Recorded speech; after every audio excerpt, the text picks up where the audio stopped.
한 목사님을 만날 약속을 잡고 기다리던 날이었습니다. 그런데 갑자기 목사님께로부터 조금 늦을 것 같다는 연락을 받고 예정되었던 시간보다 조금 늦게 그분을 만날 수 있었습니다. 무슨 일이 있으셨냐고 여쭤보니까 실은 목사님 교회의 한 청년이 갑자기 연락이 왔는데 자기 죽어버리겠다고 했다는 겁니다. 평소에도 마음이 좀 많이 아픈 청년이어서 많은 관심이 필요했던 친구인데 갑자기 그런 연락이 오고 나니까 목사님과 또 그 청년을 아는 교인들이 난리가 났습니다. 모두가 그 청년을 찾아 나섰고 다행히도 잘 만나 결국 진정시키고 수습은 잘 되었지만 그날 온통 목사님과 그 교인들은 긴장하고 놀란 하루를 보냈습니다. 그 이야기를 듣자 저 역시 한동안 잊고 있었던 한 가지 일이 떠올랐습니다. 오래전에 사역했던 교회에서 한 가정에 청년 아들이 있었는데 자신이 여러 차례 도전했던 일을 반복하여 실패하고서는 그 실패의 고통과 또 부담을 견디지 못하고 자기를 비관하여 스스로 목숨을 끊는 일이 있었습니다. 온 교회가 충격과 슬픔에 빠졌던 것은 이루 말로 다 할 수 없었고 그 청년의 장례 예배가 여러 번 있었는데 그중 저도 한 예배를 인도해야 했었는데 사랑하는 아들을 잃고 비통함에 빠져 있던 그 부모님의 얼굴을 바라보면서 도무지 무슨 말씀으로 위로를 하고 말씀을 전해야 되는지 정말 감당하기 힘든 시간이었습니다. 그 이후로 참 감사하게도 그 청년의 아버지는 전적으로 선교 사역에 헌신하여 우리나라와 해외를 다니면서 주신 달란트를 가지고 하나님 나라 위하여서 선교하시는 평신도 선교 사역자가 되셨습니다. 그 기억이 다시 떠오른 이후로 저는 우리 교인들과 주변 분들을 보고 살필 때 그전까지 잘 생각지 않았던 점을 조심스럽게 주의하며 살펴보게 되었습니다. 혹시 저분이 너무 고통스러워서 혹은 어떤 분이 심각한 우울감에 빠져 계셔서 그와 같은 어리석은 잘못된 선택을 할 생각을 하고 계신 것은 아닐까? 혹 우리 교회 안에 우리 주변에 그런 괴로움에 빠져 계신 분은 없을까? 죽고 싶다는 생각을 하고 죽을 계획을 구체적으로 세우고 있으면서도 어느 누구에게도 도움을 청할 사람이 없이 심지어 교인인데 교회 목사에게도 도움을 청하지 못하고 있는 그런 경우가 있는 것은 아닐까? 그런 생각들을 하게 되었습니다. 여러분, 소중하지 않은 생명이 어디 있겠습니까? 생명은 그 자체로 소중한 가치를 갖는 것입니다. 나의 생명, 나의 인격이 소중한 만큼 타인의 생명도 소중한 가치입니다. 바로 그 생명의 가치를 알리고 이 소중한 생명들을 지킬 수 있도록 세상을 치료하고 위로해야 될 사명이 바로 우리 교회와 그리스도인들에게 있습니다. 왜 그럴까요? 예수님께서 이 땅에 오신 이유가 우리에게 생명을 주고 그 생명을 풍성하게 하시기 위함이라고 분명히 말씀하셨기 때문입니다. 생명경시에 이 풍조를 물리치고 생명 존중의 문화로 바꾸어가는 일, 교회가 해야 되는 일입니다. 하나님께서 생명을 지으시고 우리에게 생명을 주셨고 그리고 그 생명을 구원하시기 위하여 자기의 아들을 내어주시기까지 그렇게 생명을 사랑하신 분이 바로 우리 하나님이십니다. 오늘 예수님의 말씀을 통하여서 우리가 다시 회복해야 될 생명 존중 그리고 올바른 가치관은 무엇인지를 좀 깨닫기를 원하고 그리고 세상을 위로하고 치유하는 그리스도인들로 다시 한번 거듭나는 시간이 되기를 바랍니다.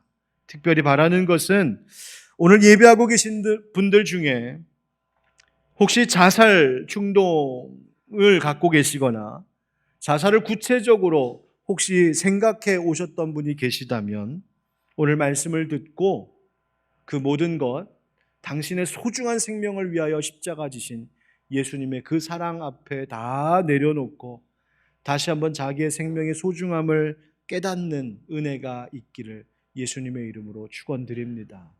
한번 따라 하실까요? 돈보다 중요한 것이 생명입니다. 돈보다 중요한 것이 생명입니다. 물론 자살의 동기가 다 돈 때문에, 물질 때문만은 아니겠지만, 그러나 경제적인 이유로 자살을 하게 되는 것이 분명한 현상이고 경제적 문제와 결코 무관하지 않다는 조사입니다. 예수님 분명히 말씀하셨습니다. 22절에 또 제자들에게 이르시되 그러므로 내가 너희에게 이르노니 너희 목숨을 위하여 무엇을 먹을까 몸을 위하여 무엇을 입을까 염려하지 말라. 목숨이 음식보다 중하고 몸이 의복보다 중하니라. 까마귀를 생각하라. 심지도 아니하고 거두지도 아니하며 골방도 없고 창고도 없으되 하나님이 기르시나니 너희는 새보다 얼마나 더 귀하냐. 아멘. 예수님 분명히 말씀하십니다. 목숨이 음식보다 중하다고요. 물질이 결코 목숨보다 중요할 수 없다 하십니다. 물질보다 중요한 것은 생명이라고 하십니다. 여러분, 세상의 물질적인 것들은 돈의 단위로 그 가치를 매길 수가 있습니다. 이거는 얼마 정도 값어치 않은 것, 이거는 얼마에 주고 사고 팔 수 있는 것. 그러나 그 돈으로 매긴 가치라고 하는 것은 상황에 따라 환경에 따라 오르기도 하고 내리기도 합니다. 떡상하기도 하고 깡통차기도 하는 것입니다. 다시 말해 물질로 돈의 단위로 가치를 매긴 그 세상의 물질적인 것들은 가변적이요 상대적인 가치를 가지고 있을 뿐이라는 것입니다. 그러나 생명은 돈으로 가치를 매길 수 없는 절대적 가치를 가지고 있습니다. 너의 생명은 얼마짜리고 나의 생명은 얼마짜리라고 그렇게 할 수 없습니다. 생명을 물질처럼 다루고 누구의 생명과 누구의 생명에 차등을 두고 귀한 생명, 하찮은 생명으로 나누려고 한다면 바로 그것이 타락이고 그것이 죄입니다. 값을 매길 수 없는 생명에 값을 매기고 차등과 차별을 둘 수 없는 생명을 그렇게 다루면 바로 그때 사람이 생명이 상처를 입고 화를 당하고 세상은 망가져가는 것입니다.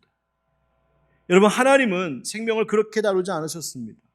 하나님은 생명을 가장 높고 절대적인 가치에 두셨고 그 생명을 우리에게 주셨습니다.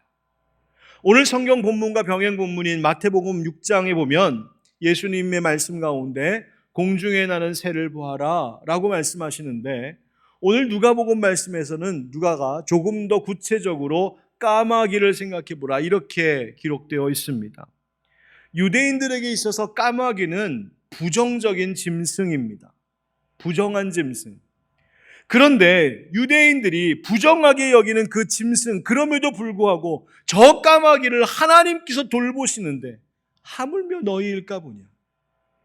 저 까마귀는 심지도 거두지도 않고 골방도 없고 창고도 없어서 걷어들이는 것도 없고 일도 안 하고 그저 저렇게 날아다니고 있는데 그런 까마귀도 하나님께서 먹이시는데 하물며 새와는 비교도 안 될 만큼 중요한 사람, 하나님의 생명을 부어주신 사람을 하나님께서 어찌 먹이고 입히시고 돌보지 아니하시겠느냐고 예수님 말씀하고 계신 것입니다. 그토록 나는 하나님 보시기에 소중한 존재라고 하는 것을 기억하라 하시는 겁니다. 여러분 따라하실까요? 나는 하나님 보시기에 참 소중한 생명입니다. 참 소중한 생명입니다. 여러분 믿으십니까? 옆에 계신 분에게도 이렇게 말씀해 보시겠어요? 좀 바라보시면서, 바라보시면서 보세요. 빨리. 좀 우울한 표정 혹시 없으세요? 보시면 따라하겠습니다. 당신은 하나님 보시기에 참 소중한 생명입니다. 믿으십니까? 그거 받아들이시고 사는 거예요. 여러분 소중한 생명입니다. 하나님 그 생명 내게 주셨습니다. 그렇기 때문에 돈 좀 없어도 물질적으로 좀 모자라도 그것 때문에 내 생명의 가치를 평가절하하거나 결코 비관하지 마십시오. 이 세상은 모든 것을 내 손에 쥐어야 직성이 풀리는 소유를 지향하는 이 세상으로 바뀌고 있습니다. 돈도 물질도 소유해야 되고 집도 소유해야 되고 심지어 사람도 소유해야 되고 권력도 소유해야 되고 세상은 점점 소비의 문화로 더 짙어져 가고 있습니다. 여러분, 이런 세상에 우리마저 오염되어 생명보다 물질이 마치 더 중요한 것처럼 여기는 그런 어리석은 자가 되지 않기를 간절히 축복합니다. 생명이 더 소중한 겁니다. 그러므로 따라하겠습니다. 걱정보다 필요한 것이 믿음입니다. 걱정보다 필요한 것이 믿음입니다. 예수님께서 그 목숨 생명이 참으로 중요하다는 것과 함께 또 말씀하신 것은 그렇게 우리에게 하나님 주신 생명이 소중한 것이어서 하나님께서 돌보시고 책임져 주시는 생명이니 그러니 염려하지 말아라. 걱정하지 말아라. 예수님 그거 말씀하시는 겁니다. 앞서 읽었던 22절 말씀에도 너희 목숨을 위하여 무엇을 먹을까? 몸을 위하여 무엇을 입을까? 뭐 하지 말라? 염려하지 말라 하셨습니다. 25절 26절에도 또 너희 중에 누가 염려함으로 그 길을 한 자라도 더할 수 있느냐? 그런즉 가장 작은 일도 하지 못하면서 어찌 다른 일들을 염려하느냐 말씀하십니다. 여러분, 사람은 내가 필요하고 바라고 원하는 만큼 그 어떤 것을 소유하지 못하면 즉각적으로 염려와 걱정에 빠집니다. 내일 어떻게 될까 봐. 그러나 예수님께서는 염려로는 작은 일 하나도 할 수 없다고 분명히 가르쳐주고 계십니다. 여러분, 이 말씀은 우리가 필요한 돈, 물질 그런 것에 대해서만 염려하지 말라 말씀하시는 것이 아닌 것 같습니다. 물질뿐만 아니라 우리의 마음과 생각을 다 빼앗아가는 것들, 세상 가정의 문제, 건강의 문제, 관계의 문제, 그 어떤 일들이든 간에 우리의 관심과 에너지와 생각을 다 빼앗아가고 있는, 우리를 염려하게 하고 걱정하게 하고 근심하게 하는 모든 일들에 대하여서 너 그렇게 걱정하고 염려한다고 그거 해결되지 않는다. 걱정하지 말라고 염려하지 말라 말씀하십니다. 사람들이 도대체 뭐에 자주 염려하는가, 그 염려하는 내용을 조사하고 연구한 결과가 있는데요. 그 결과가 재미납니다. 아예 일어나지도 않을 일에 대하여서 염려하는 것이 80%. 일어났을 때 대처할 수 있을 만한 일에 대하여 염려하는 것이 16%. 정작 일어났을 때 대처할 수 없을 만큼 어려운 일에 대하여서 염려하는 것은 고작 4%에 불과하다는 것입니다. 여러분, 우리가 살면서 나를 불편하게 하는 일도 있고 괴롭게 하는 일도 있지만 사실 어떤 외부적인 것이 나의 영혼을, 내 생명을, 내 삶을 무너뜨리는 것이 아니라 가만히 보면 우리 안에서 일어나는 염려, 걱정, 근심 이런 것이 우리의 삶을 흔들어 놓고 무너뜨립니다. 그런 우리들을 향하여 예수님이 뭐라고 말씀하시냐면 믿음이 작은 자들아 하십니다. 오늘 28절 29절 한번 같이 읽어보실까요? 시작. 오늘 있다가 내일 아궁이에 던져지는 들풀도 하나님이 이렇게 입히시거든. 하물며 너희일까 보냐. 믿음이 작은 자들아 너희는 무엇을 먹을까 무엇을 마실까 하여 구하지 말며 근심하지도 말라. 아멘. 걱정하고 염려하고 근심하며 사는 사람들에게 믿음이 작은 자들이라고 말씀하십니다. 무슨 뜻입니까? 이거 믿음의 문제라는 것입니다.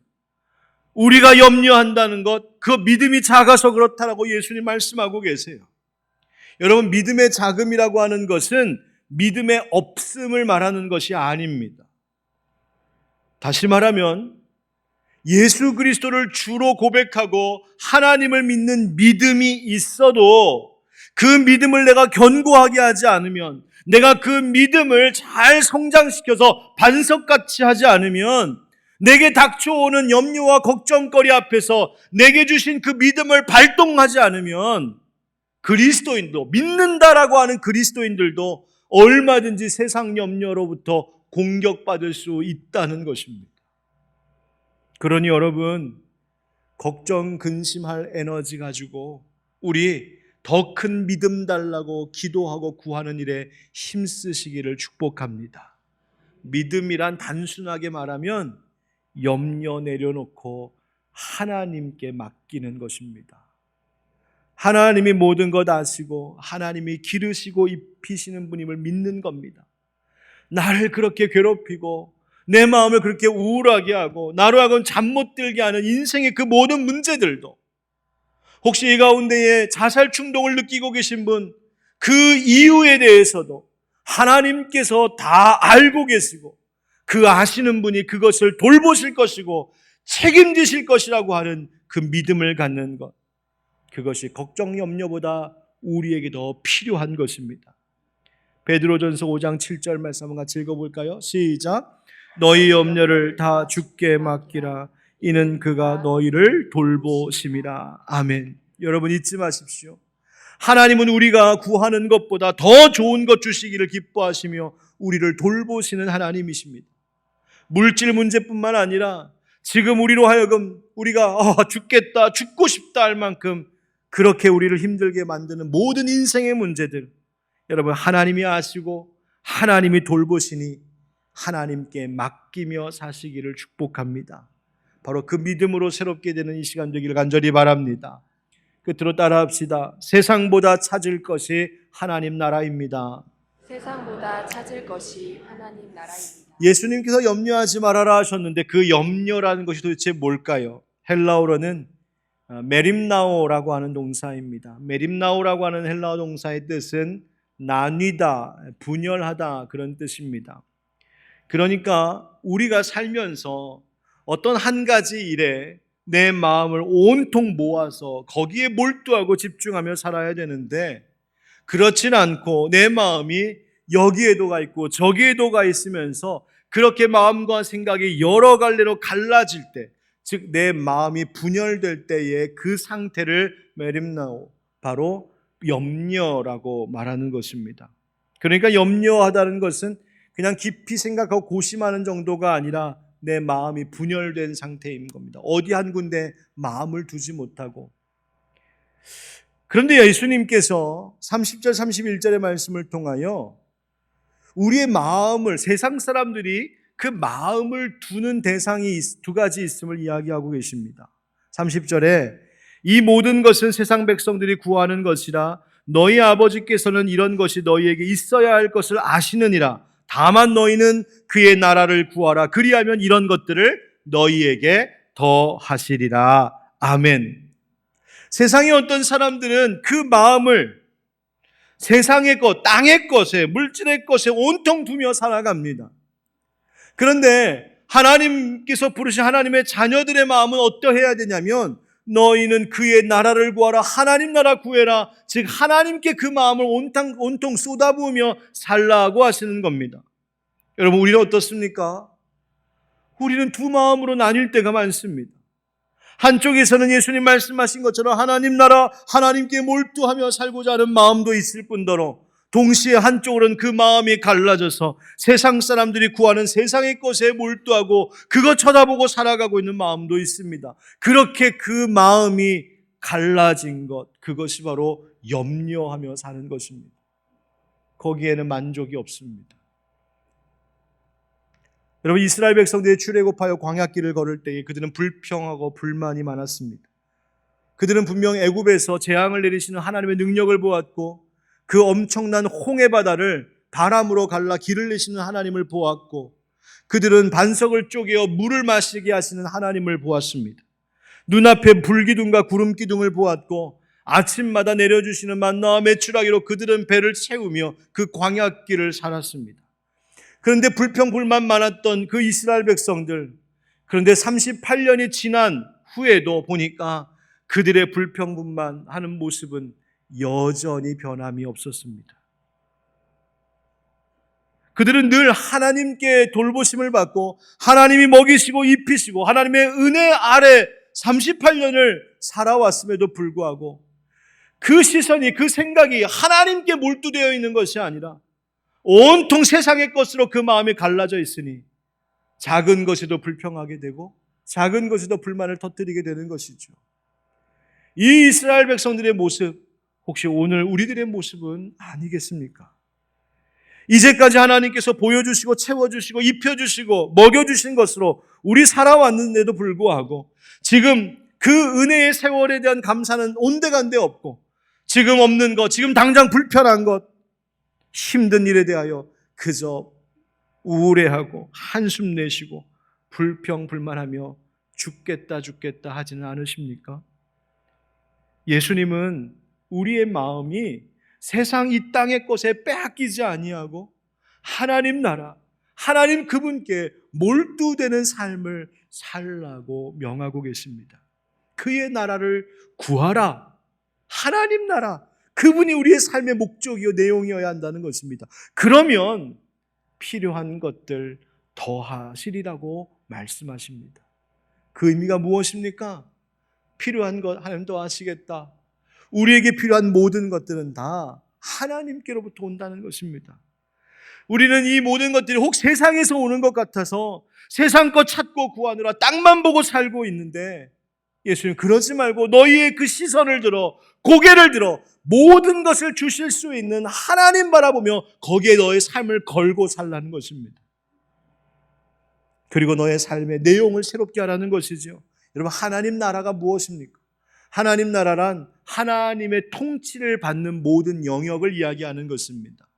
그렇다면 우리가 세상 것 구하지 말고 하나님 나라 먼저 구하는 마음과 삶이 되라고 하시는 것은 세상의 어떠한 것이 나를 통치하도록, 세상의 유행과 세상이 말하고 있는 가치관과 세상의 방식들이 내 삶을 통제하지 않도록 주의하고 그것을 멀리하고 내 삶의 모든 자리가 하나님의 다스림을 받도록 그것을 추구하며 살라고 하시는 것, 바로 그것이 오늘의 말씀입니다. 로마서 14장 17절에 하나님의 나라는 먹는 것과 마시는 것이 아니요 오직 성령 안에 있는 의와 평강과 희락이라. 아멘.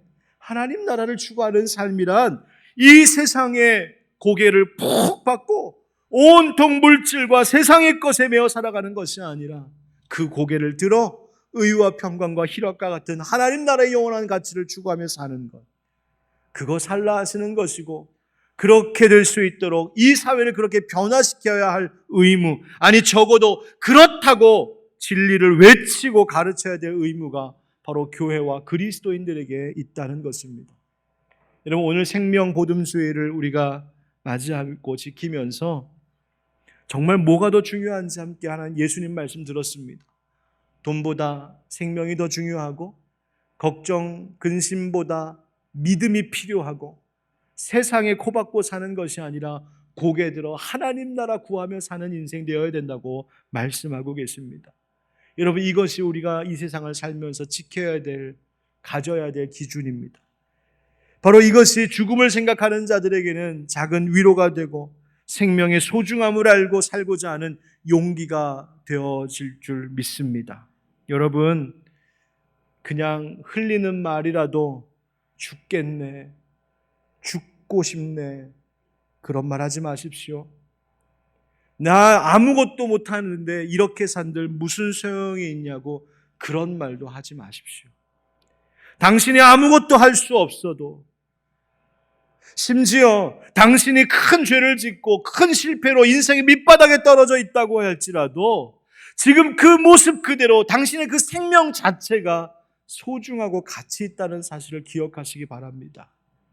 그저 그 자리에서 다시 한번 믿음을 갖고 하나님 바라보고 다시 한번 고개를 들어 하나님 나라를 추구하며 살고자 할 때 하나님은 반드시 당신의 생명을 지키시고 풍성하게 해주실 줄 믿습니다.